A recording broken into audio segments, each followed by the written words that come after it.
ಮುಂದಿನ ವಿಷಯ ಸಮಕಾಲೀನ ಸಂದರ್ಭದಲ್ಲಿ ಸಾಮಾಜಿಕ ನ್ಯಾಯದ ಪರಿಕಲ್ಪನೆ. ಈ ವಿಷಯದ ಮೇಲೆ ಹಂಪಿ ಕನ್ನಡ ವಿಶ್ವವಿದ್ಯಾಲಯದ ಪ್ರಾಧ್ಯಾಪಕರಾಗಿರುವಂತಹ ಡಾಕ್ಟರ್ BM ಪುಟ್ಟಯ್ಯ ಅವರು ವಿಷಯವನ್ನ ಮಂಡಿಸಲಿದ್ದಾರೆ.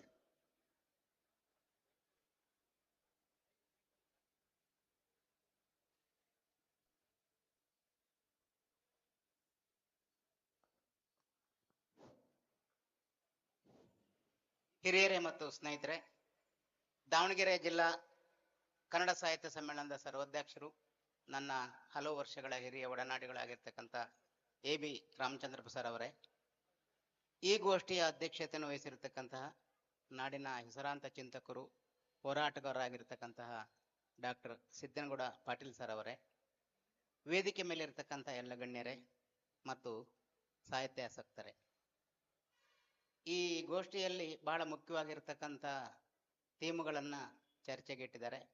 ಒಂದು ಸಾಮರಸ್ಯದ ನೆಲೆಗಳು, ಇನ್ನೊಂದು ಸಮಾನತೆಯ ಪರಿಕಲ್ಪನೆ, ಕೊನೆಯದು ಸಾಮಾಜಿಕ ನ್ಯಾಯದ ಪರಿಕಲ್ಪನೆ. ಮೇಲಿನ ಎರಡು ವಿಷಯಗಳಿಗಿಂತ ಭಿನ್ನವಾದ ಆಲೋಚನಾ ಕ್ರಮವನ್ನು ಬಯಸುವಂಥದ್ದು ಸಾಮಾಜಿಕ ನ್ಯಾಯದ ಪರಿಕಲ್ಪನೆ.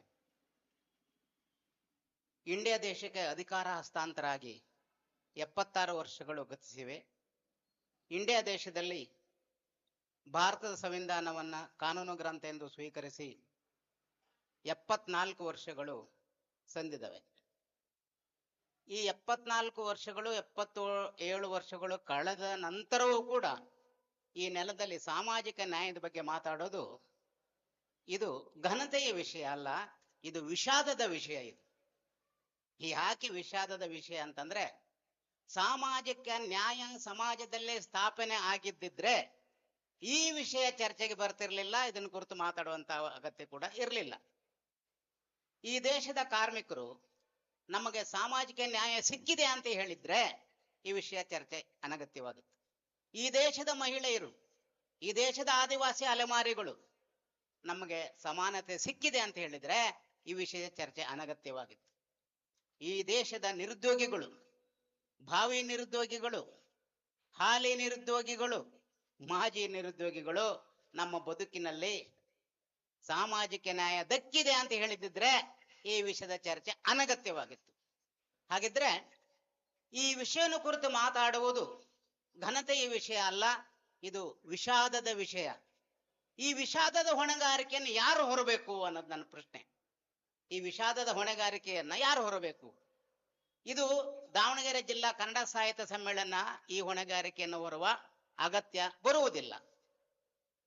ಅದರ ಹೊಣೆಗಾರಿಕೆ ಈ ವೇದಿಕೆಯಿಂದ ಹೊರತಾದದ್ದು. ನನ್ನ ಚರ್ಚೆ ಬೇರೆ ಕಡೆ ಇದೆ. ವಿಷಾದ ಪಡಬೇಕಾದ ಹೊಣೆಗಾರಿಕೆಯನ್ನು ಯಾರು ಹೊರಬೇಕು ಅಂತ ಕೇಳಿದ್ರೆ, ಈ ದೇಶವನ್ನ 76 ವರ್ಷಗಳವರೆಗೆ ಚುಕ್ಕಾಣಿ ಹಿಡಿದು ನಡೆಸಿದಾರಲ್ಲ ಅವರು ಈ ವಿಷಾದದ ಹೊಣೆಗಾರಿಕೆಯನ್ನು ಹೊರಬೇಕು ಅಂತ ನಾನು ಹೇಳ್ತಿದ್ದೀನಿ. ಯಾಕೆ 76 ವರ್ಷ ಬೇಕಾ ಸಾಮಾಜಿಕ ನ್ಯಾಯ ಸ್ಥಾಪನೆ ಮಾಡ್ಲಿಕ್ಕೆ? ಇಂಡಿಯನ್ ಕಾನ್ಸ್ಟಿಟ್ಯೂಷನ್ ಅನ್ನ ಒಂದು ಕಾನೂನು ಗ್ರಂಥ ಅಂತ ಅಳವಡಿಸಿಕೊಂಡು 74 ವರ್ಷ ಆಗ್ಬೇಕಾ ಸಾಮಾಜಿಕ ನ್ಯಾಯದ ಬಗ್ಗೆ ಮಾತಾಡ್ಬೇಕಂತಂದ್ರೆ? ಇಲ್ಲ. ಸಾಮಾಜಿಕ ನ್ಯಾಯ ಸಂಸಾರದ ಒಳಗಡೆ ಸಾಮಾಜಿಕ ನ್ಯಾಯ ಇದೆಯಾ? ಒಂದು ಕುಟುಂಬದೊಳಗಡೆ ಸಾಮಾಜಿಕ ನ್ಯಾಯ ಇದೆಯಾ? ಊರು ಕೇರಿಯ ಸಂಬಂಧದಲ್ಲಿ ಸಾಮಾಜಿಕ ನ್ಯಾಯ ಇದೆಯಾ? ಆಡಳಿತದಲ್ಲಿ ಸಾಮಾಜಿಕ ನ್ಯಾಯ ಇದೆಯಾ? ಶಾಸಕಾಂಗದಲ್ಲಿ ಸಾಮಾಜಿಕ ನ್ಯಾಯ ಇದೆಯಾ? ಕಿತ್ತಾಡ್ತಾರಲ್ರಿ, ಬಡದಾಡ್ತಾರಲ್ರಿ, ಮನೆ ಒಳಗೆ ಟಿವಿಗಳು ಹಿಡಿದು ಬಡದಾಡಿದ್ರು ಒಡೆದಾಡಿದ್ರು ಅನ್ನೋದನ್ನ ನೋಡಿ ರೋಚಕ ಸುದ್ದಿಯನ್ನ ಕೊಟ್ಟು TRP ಹೆಚ್ಚಿಸ್ಕೊಂಡು ಈಗ ಕುಟುಂಬದೊಳಗಡೆ ಗಲಾಟೆ ಜಗಳನ್ನ ಲೈವ್ ಮಾಡಿದ್ರೆ ಯಾರು ಬೆಲೆ ಕೊಡಲ್ಲ, ಅದಕ್ಕೆ ಕಾಸಿನ ಕಿಮ್ಮತ್ತು ಬರಲ್ಲ, TRP ಸಿಗಲ್ಲ ಅಂತ ಹೇಳ್ಬಿಟ್ಟು ಬೇರೆ ಕಡೆ ನಮ್ಮನ್ನ ಆಳುವ ಜನ ಕಿತ್ತಾಡ್ತಾರೆ, ಬಡ್ದಾಡ್ತಾರೆ. ಮತ್ತೆ ಎಲ್ಲಿದೆ ಸಾಮಾಜಿಕ ನ್ಯಾಯ? ಈ ಸಾಮಾಜಿಕ ನ್ಯಾಯ ಇಲ್ಲದ ಕಾರಣಕ್ಕಾಗಿ ನಾವು ಸಾಮಾಜಿಕ ನ್ಯಾಯವನ್ನು ಕುರಿತು ಮಾತಾಡಬೇಕಾಗಿದೆ. ನಾವು ಸಾಮಾಜಿಕ ನ್ಯಾಯವನ್ನು ಬಹಳ ಹಗುರವಾಗಿ ಚರ್ಚೆ ಮಾಡ್ತಾ ಬಂದಿದ್ವಿ, ಬಹಳ ದುರ್ಬಲವಾಗಿ ಚರ್ಚೆ ಮಾಡ್ತಾ ಬಂದಿದ್ವಿ. ಅಲ್ಲೊಂದು ಏನೋ ಬಹಿಷ್ಕಾರ ನಡೀತು, ಅವರಿಗೆ ಸಾಮಾಜಿಕ ನ್ಯಾಯ ಸಿಗಬೇಕು. ಇಲ್ಲೇನೊಂದು ಅತ್ಯಾಚಾರ ಆಯ್ತು, ಅವರಿಗೆ ಸಾಮಾಜಿಕ ನ್ಯಾಯ ಸಿಗಬೇಕು. ಅಲ್ಲೇನೋ ಕೊಲೆ ನಡೀತು, ಅವರಿಗೆ ಸಾಮಾಜಿಕ ನ್ಯಾಯ ಸಿಗಬೇಕು. ಅಲ್ಲೇನೋ ಅಕ್ರಮ ಭೂಮಿ ಸಂಬಂಧ ಬಂತು, ಅದಕ್ಕೊಂದು ಸಾಮಾಜಿಕ ನ್ಯಾಯ ಸಿಗಬೇಕು. ಇವು ಸಮಾಜವನ್ನ ನೋಡುವ ಯಾಂತ್ರಿಕ ದೃಷ್ಟಿಕೋನ, ಬಿಡಿ ಬಿಡಿ ಘಟನೆಗಳನ್ನು ಬಿಡಿ ಬಿಡಿಯಾಗಿಯೇ ನೋಡುವ ದೃಷ್ಟಿಕೋನ. ಹಾಗಲ್ಲ, ಈ ವ್ಯವಸ್ಥೆಯ ಆಳದಲ್ಲಿ ಅಸಮಾನತೆ ಏನಾದರೂ ಇದ್ರೆ, ಈ ವ್ಯವಸ್ಥೆಯ ರಚನೆ ಒಳಗಡೆನೆ ಅಸಮಾನತೆ ಇದ್ರೆ, ಅದು ಸಾಮಾಜಿಕ ನ್ಯಾಯವನ್ನ ನಿರ್ಮಾಣ ಮಾಡ್ಲಿಕ್ಕೆ ಬಿಟ್ಟಿಲ್ಲ ಅಂತ ಅರ್ಥ. ಸಾಮಾಜಿಕ ನ್ಯಾಯವನ್ನ ರಚನೆ ಮಾಡ್ಲಿಕ್ಕೆ ಬಿಟ್ಟಿಲ್ಲ ಅಂತ. ಹಾಗಿದ್ರೆ ಏನು ವ್ಯವಸ್ಥೆ ಆಳದಲ್ಲಿ ಇರ್ತಕ್ಕಂಥದ್ದು? ನಾವು 70-80ರ ದಶಕದಲ್ಲಿ ನಾಡಿನಾದ್ಯಂತ ಹಾಡನ್ನು ಹಾಡ್ತಿದ್ವಿ ವೇದಿಕೆಗಳ ಮೇಲೆ. ಭಾರತ ದೇಶ ಭಾಗ್ಯ ಸೀಮೆ, ಇದು ಸಿರಿ ಸಂಪತ್ತಿಗೆ ಕೊರತೆ ಇಲ್ಲವೋ, ಬಂಗಾರ ಬೆಳೆಯುವ ಭೂಮಿ ಇರುವುದು, ನಿತ್ಯ ಹರಿಯುವ ಜೀವ ನದಿಗಳು. ಭಾರತ ದೇಶದಲ್ಲಿ ಏನು ಕಡಿಮೆ ಇದೆ? ಹೊಲ ಕಡಿಮೆನಾ, ಗದ್ದೆ ಕಡಿಮೆನಾ, ತೋಟ ಕಡಿಮೆನಾ, ಅರಣ್ಯ ಕಡಿಮೆನಾ, ನೀರು ಕಡಿಮೆನಾ, ಕೆರೆ ಕಡಿಮೆನಾ, ನದಿ ಕಡಿಮೆನಾ, ಹಳ್ಳ ಕಡಿಮೆನಾ, ಕಣಿವೆ ಕಡಿಮೆನಾ? ಯಾವುದು ಕಡಿಮೆ ಇದೆ? ಎಲ್ಲವೂ ಸಂಪದ್ಭರಿತವಾಗಿದ್ದಾವೆ. ಭಾರತ ದೇಶ ಭಾಗ್ಯ ಸೀಮೆ, ಇದು ಸಿರಿ ಸಂಪತ್ತಿಗೆ ಕೊರತೆ ಇಲ್ಲವೋ, ಬಂಗಾರ ಬೆಳೆಯುವ ಭೂಮಿ ಇರುವುದು, ನಿತ್ಯ ಹರಿಯುವ ಜೀವ ನದಿಗಳು, ನಿತ್ಯ ಹರಿಯುವ ಜೀವ ನದಿಗಳು. ಈ ಸಿರಿ ಸಂಪತ್ತಿನ ದೇಶದಲ್ಲಿ ದರಿದ್ರ ಯಾತಕೋ ತಮ್ಮ, ದರಿದ್ರ ಯಾತಕೋ ತಮ್ಮ. ಅರೆ ನೀತಿವಂತ ಈ ದೇಶದಲ್ಲಿ ಅವನೀತಿಗಳು ಅಧಿಕವಾದವು, ನಿರುದ್ಯೋಗಿಗಳು ನಿರಾಶೆಯಿಂದ ಆತ್ಮಹತ್ಯೆಗಳ ಮಾಡಿಕೊಂಡರು. ಅಕ್ಕ ತಂಗಿ ತಾಯಂದೀರು ದೇಹ ಏತಕ್ಕೆ ಮಾರುತ್ತಿರುವರು, ದೇಹವೇತಕ್ಕೆ ಮಾರುತ್ತಿರುವರು. ಈ ಅವನೀತಿಗೆ ಮೂಲ ಕಾರಣ ಆಲಿಸಿ ಕೇಳಿರೋ ಜನರೇ, ಈ ಅವನೀತಿಗೆ ಮೂಲ ಕಾರಣ ಆಲಿಸಿ ಕೇಳಿರೋ ಜನರೇ. 180 ಮೇಲೆ ಜನಗಳು ಭೂಮಿಯ ನಂಬಿ ಬದುಕುತ್ತಿರುವರು, ಉಳುವವನಿಗೆ ಭೂಮಿ ಇಲ್ಲ, ಉತ್ತರು ಬಿತ್ತರು ಗಂಜಿ ಇಲ್ಲ. ಏನು ಉತ್ತರ ಬಿತ್ತರು ಗಂಜಿ ಇಲ್ಲ? ರೇಟ್ ಫಿಕ್ಸ್ ಮಾಡೋರು ಬೇರೆ ಕಂಪ್ನಿಯವರು, ಬೀಜ ಕೊಡೋರು ಕಂಪ್ನಿಯವರು, ಗೊಬ್ಬರ ಕೊಡೋರು ಕಂಪ್ನಿಯವರು. ರೈತ ಬೆಳೆದು ಮಾರುಕಟ್ಟೆ ಕೊಟ್ಟು ದಲ್ಲಾಳಿಗಳಿಗೆ ತಮ್ಮ ಇಡೀ ಸಾಲ ಶೂಲ ಮಾಡಿ ಬಡ್ಡಿನೂ ಕಟ್ಟಕ್ಕಾಗದಲ್ನೆ ರೈತ ಹೊಲದಲ್ಲೇ ಮಧ್ಯವರ್ತಿಗಳು, ದೊಡ್ಡ ದೊಡ್ಡ ಕಂಪನಿಗಳು ಮೇಲೆ. ಟಾಟಾ ಬಿರ್ಲಾರ ಆಸ್ತಿಪಾಸ್ತಿಗಳು ಕೋಟಿಗಟ್ಟಲೆ ಹೆಚ್ಚುತ್ತಿರುವುದು, ದಿನಗಳದಂತೆ ಬಡತನವೆಂಬುದು ಚುಕ್ಕಿಗಳಲ್ಲಿ ಸೇರುತ್ತಿರುವುದು. ಈ ಆರ್ಥಿಕ ಅಸಮಾನತೆಯಲ್ಲಿ ಒಂದು ಕಡೆ ಇಡೀ ಭಾರತವನ್ನೇ ಆಳ್ವಿಕೆ ಮಾಡುವ, ಭಾರತದ 90 ಭಾಗದಷ್ಟು ಸಂಪತ್ತಿನ ಒಡೆಯರು 10% ಇದ್ದಾರೆ. ಉಳಿದ 10% ಸಂಪತ್ತಿನ ಒಡೆಯರು 90% ಇದ್ದಾರೆ. ಈ ಬಗೆಯ ಆರ್ಥಿಕ ಅಸಮಾನತೆ ಇರುವ ಕಾರಣಕ್ಕಾಗಿ ಸಾಮಾಜಿಕ ನ್ಯಾಯವನ್ನು ನಾವು ಕುರಿತು ಮಾತಾಡಬೇಕಾಗಿದೆ. ಇಂಡಿಯನ್ ಕಾನ್ಸ್ಟಿಟ್ಯೂಷನ್ ಏನ್ ಹೇಳ್ತದೆ?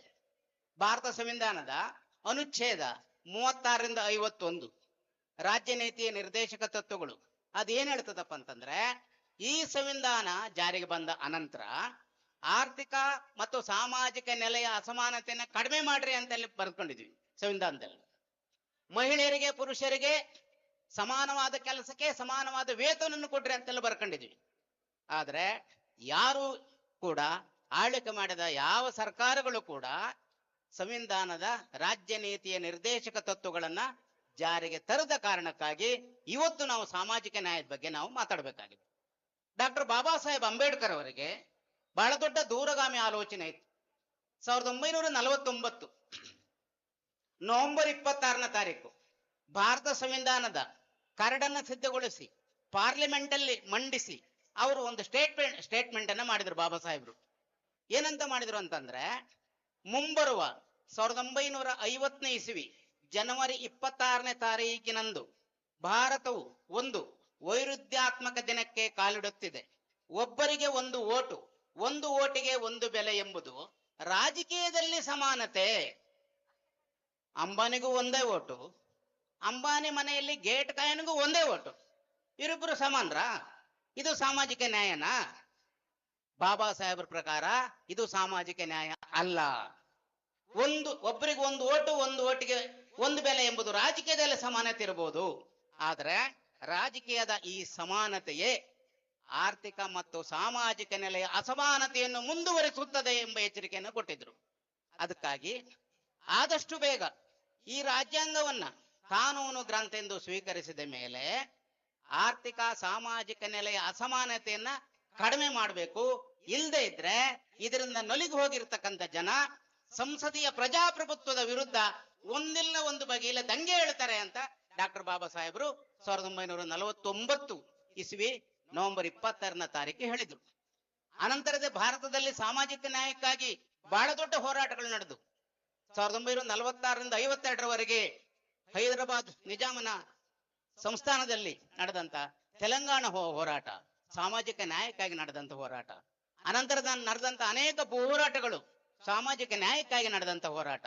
ಅಷ್ಟು ಮಾತ್ರವಲ್ಲ, ಕರ್ನಾಟಕದಲ್ಲಿ ನಿರ್ದಿಷ್ಟವಾಗಿ 1970 ಮತ್ತು 80ನೇ ಇಸ್ವಿಯಲ್ಲಿ ಸಾಹಿತಿಗಳು, ಚಿಂತಕರು, ಬರಹಗಾರರು, ಕಲಾವಿದರು, ಕವಿಗಳು, ಪತ್ರಕರ್ತರು ಏನ್ ಮಾಡಿದ್ರಂದ್ರೆ ಅವರಿಗೇ ಗೊತ್ತಿಲ್ಲದ ಹಾಗೆ ಸಾಂಘಿಕವಾಗಿ ಮತ್ತು ಸಾಂಘಿಕವಲ್ಲದ ಅನೌಪಚಾರಿಕ ವಾತಾವರಣದಲ್ಲಿ ಇದ್ದುಕೊಂಡು ಸಮಾಜದಲ್ಲಿ ನಡೀತಿದ್ದಂತಹ ಅನ್ಯಾಯ, ಅಸಮಾನತೆ, ದಬ್ಬಾಳಿಕೆ, ಯಜಮಾನಿಕೆ ವಿರುದ್ಧ ಆಲೋಚನೆ ಮಾಡಿದ್ರು.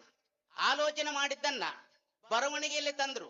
ಒಬ್ರು ಬರೆದದ್ದು ಹಾಡಾಯ್ತು, ಮತ್ತೊಬ್ರು ಬರೆದದ್ದು ಕವಿತೆ ಆಯ್ತು, ಮತ್ತೊಬ್ರು ಬರೆದದ್ದು ಕವನ ಆಯ್ತು, ಮತ್ತೊಬ್ರು ಬರೆದದ್ದು ಕತೆ ಆಯ್ತು, ಮತ್ತೊಬ್ರು ಬರೆದದ್ದು ಕಾದಂಬರಿ ಆಯ್ತು, ಇನ್ನೊಬ್ರು ಬರೆದದ್ದು ನಾಟಕ ಆಯ್ತು. ನಾಟಕವನ್ನ ಪ್ರದರ್ಶನ ಮಾಡಿದ್ರು, ಹಾಡನ್ನ ಹಾಡಿದ್ರು. ಆ ಬೇಗುದಿಯಲ್ಲಿ A.B. ರಾಮಚಂದ್ರಪ್ಪ ಅವರು ಬಂದ್ರು, ನಮ್ಮ ಗೆಳೆಯರು ದಾದಾ ಪೀರ್ ನವಿಲೆ ಹಾಳವ್ರು ಬಂದ್ರು, ಡಾಕ್ಟರ್ ಸಿದ್ದನಗೌಡ ಪಾಟೀಲ್ರು ಬಂದ್ರು, ಮತ್ತು ನಮ್ಮ ಸ್ನೇಹಿತರು ಪ್ರಶಾಂತ್ ನಾಯಕ್ ಅವರು ಬಂದು 92ರ ಗ್ಲೋಬಲೈಸೇಷನ್ ಮತ್ತು ಪ್ರೈವೇಟೈಸೇಷನ್ ಹಂತ, 3ನೇ ಹಂತ ಅಂದ್ರೆ 2010, 2014 ಮತ್ತು ಈಗ ಈ ಕಾಲದಲ್ಲಿ ನಾವು ಸಾಮಾಜಿಕ ನ್ಯಾಯದ ಬಗ್ಗೆ ಚಿಂತನೆ ಮಾಡ್ಲಿಕ್ಕೆ ಬರಲಿಕ್ಕೆ ಹೊರಟಿದೀವಿ. ಅದರ ಸಮಸ್ಯೆ ಏನಾಗಿದೆ ಅಂತಂದ್ರೆ, ಯಾರು ಸಾಮಾಜಿಕ ನ್ಯಾಯದ ಬಗ್ಗೆ ಆಲೋಚನೆ ಮಾಡ್ತಾರೋ, ಯಾರು ಸಾಮಾಜಿಕ ನ್ಯಾಯದ ಬಗ್ಗೆ ಬರೀತಾರೋ, ಯಾರು ಸಾಮಾಜಿಕ ನ್ಯಾಯದ ಬಗ್ಗೆ ಭಾಷಣ ಮಾಡ್ತಾರೋ ಅವ್ರನ್ನ ಕೈ ಕಟ್ಟಿ ಹಾಕ್ರಿ, ಬಾಯಿ ಕಟ್ಟಿ ಹಾಕ್ರಿ, ಅವ್ರ ಮೇಲೆ ದಾವೆ ಹೂಡ್ರಿ, ಅವ್ರ ಮೇಲೆ ಕೇಸ್ ಹಾಕ್ರಿ ಅನ್ನುವಂತ ಸ್ಥಿತಿ ಒಳಗಡೆ ನಾವಿದ್ವಿ. ತೆಲುಗಿನ ಹಾಡು ನಾವು ಹಾಡ್ತಿದ್ವಿ 80ರ ದಶಕದಲ್ಲಿ. ನ್ಯಾಯ ಕೇಳಿದ್ರೆ ಜೈಲು ಜೈಲಾಗೆ ಗುಂಡೇಟು, ನ್ಯಾಯ ಕೇಳಿದ್ರೆ ಜೈಲು ಜೈಲಾಗೆ ಗುಂಡೇಟು, ಪ್ರಜರಾಜ್ಯವೆಂತ ಇದೋ ಕನಕಣ್ಣ, ಪೊಲೀಸು ರಾಜ್ಯವಲ್ಲೋ ಕನಕಣ್ಣ, ಮನೆ ಮನೆಯು ಕತ್ತಲು ಪ್ರತಿ ಕಣ್ಣು ಕಣ್ಣೀರು. ಅಣ್ಣ, ಮನೆ ಮನೆಯಲ್ಲಿ ಕಣ್ಣೀರು ಹಾಕ್ಬೇಕಾದ್ರೆ ಕವಿಯಾದವನು, ಕಲಾವಿದಾದವನು, ಸಂಗೀತಗಾರ, ನಾಟಕಕಾರ ಮುಂದೆ ಕೂರ್ಲಿಕ್ಕಾಗ್ತದ? ಕೂರ್ಲಿಕ್ಕಾಗಲ್ಲ. ಮನೆ ಮನೆಯು ಕತ್ತಲು ಪ್ರತಿ ಕಣ್ಣು ಕಣ್ಣೀರು, ರಾಜ್ಯ ಬಂದು ದ್ಯಾರಿಗೋ ರಾಮಣ್ಣ, ಸುಖುವುದಕ್ಕಿದ್ಯಾರಿಗೋ ರಾಮಣ್ಣ. ಇದು 70ರ ದಶಕದ ಕಾಲ ಮಾತ್ರ ಅಲ್ಲ, ಈಗಲೂ ಕೂಡ ಯಾವ ಮನೆಗೆ, ಯಾವ ಕೇರಿಗೆ, ಯಾವ ಊರಿಗೆ, ಯಾವ ನಾಡಿಗೆ ಸಾಮಾಜಿಕ ನ್ಯಾಯ ಪ್ರಾಪ್ತವಾಗಿಲ್ವೋ ಅದ್ರ ಬಗೆಗೆ ಸಾಹಿತಿಗಳು, ಕಲಾವಿದರು, ಕವಿಗಳು, ಅಧ್ಯಾಪಕರು, ಪತ್ರಕರ್ತರು ಆಲೋಚನೆ ಮಾಡಬೇಕಾಗಿದೆ, ಬರವಣಿಗೆ ಮಾಡಬೇಕಾಗಿದೆ. ಆದ್ರೆ ನಾನು ಮೊದಲು ಹೇಳಿದ್ನಲ್ಲ, ಸ್ವಾತಂತ್ರ್ಯ ಬಂದು 76 ವರ್ಷ ಆಯ್ತು, ಸಂವಿಧಾನವನ್ನು ಅಂಗೀಕರಿಸಿ 74 ವರ್ಷ ಆಯ್ತು. ಸಾಮಾಜಿಕ ನ್ಯಾಯ ಕುರಿತು ಮಾತಾಡೋದು ವಿಷಾದದ ಸಂಗತಿ. ಈ ವಿಷಾದದ ಹೊಣೆಗಾರಿಕೆಯನ್ನ ಈ ದೇಶದ ಜನತೆ ಹೊರುವ ಅಗತ್ಯ ಇಲ್ಲ. ಈ ವಿಷಾದದ ಹೊಣೆಗಾರಿಕೆಯನ್ನ ನಮ್ಮನ್ನು ಆಳ್ವಿಕೆ ಮಾಡಿದಂತರು ಹೊರಬೇಕು.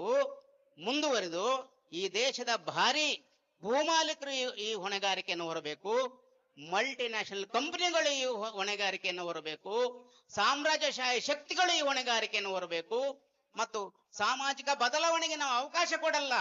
ಸಮಾಜದಲ್ಲಿ ಇರ್ತಕ್ಕಂಥ ವರ್ಣ ತಾರತಮ್ಯ, ಸಮಾಜದಲ್ಲಿ ಇರ್ತಕ್ಕಂಥ ಜಾತಿ ತಾರತಮ್ಯ, ಸಮಾಜದಲ್ಲಿ ಇರ್ತಕ್ಕಂಥ ಲಿಂಗ ತಾರತಮ್ಯಗಳು ಹಿಂಗೆ ಮುಂದುವರ್ಕೊಂಡು ಹೋಗ್ಲಿ ಅಂತ ಯಾರು ಆಲೋಚನೆ ಮಾಡ್ತಾ ಇದಾರಲ್ಲ, ಆ ವಲಯ ಇದರ ಹೊಣೆಗಾರಿಕೆಯನ್ನ ಹೊರಬೇಕಾಗಿದೆ. ಹಾಗಾಗಿ ಈ ಸಮ್ಮೇಳನದಲ್ಲಿ ಸಾಮಾಜಿಕ ನ್ಯಾಯ ಎನ್ನುವಂತ ಈ ಪರಿಕಲ್ಪನೆಯನ್ನ, ಈ ಶೀರ್ಷಿಕೆಯನ್ನ ಇಟ್ಟಿರ್ತಕ್ಕಂಥ ಸಂಘಟಕರಿಗೆ ನಾನು ವಿಶೇಷವಾದ ಧನ್ಯವಾದಗಳನ್ನ ಅರ್ಪಿಸ್ತಾ ಇದ್ದೇನೆ. ಮತ್ತು ಈ ಕಾರ್ಯಕ್ರಮಕ್ಕೆ ನನಗೆ ಬರಮಾಡಿಕೊಂಡಂತ A.B. ರಾಮಚಂದ್ರಪ್ಪ ಸರ್ ಅವರಿಗೆ ಮತ್ತು ನನ್ನ ಗೆಳೆಯರು ದಾದಾ ಪೀರ್ ನವಿಲಾಳ್ ಅವರಿಗೆ, ಉಳಿದಂತ ಸಂಘಟಕರಿಗೆ ಮತ್ತು ಇಷ್ಟೊತ್ತು ನನ್ನ ಮಾತನ್ನ ಆಲಿಸಿ ತಮ್ಮಿಗೆಲ್ಲರಿಗೂ ವಂದಿಸಿ ನನ್ನ ಮಾತನ್ನು ಮುಗಿಸ್ತೇನೆ. ನಮಸ್ಕಾರ.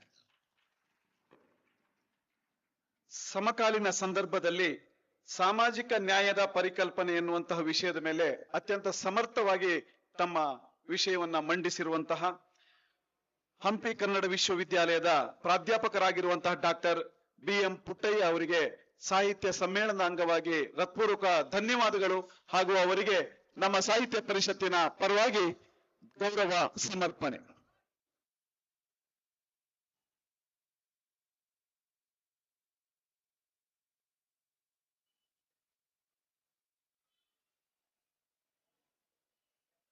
ಈಗ ಈ ಗೋಷ್ಠಿಯ ಅಧ್ಯಕ್ಷತೆಯನ್ನ ವಹಿಸಿರುವಂತಹ ಸಂಸ್ಕೃತಿ ಚಿಂತಕರು ಹಾಗೂ ಬೆಂಗಳೂರಿನ ಹೊಸತು ಮಾಸ ಪತ್ರಿಕೆಯ ಸಂಪಾದಕರು ಹಾಗೂ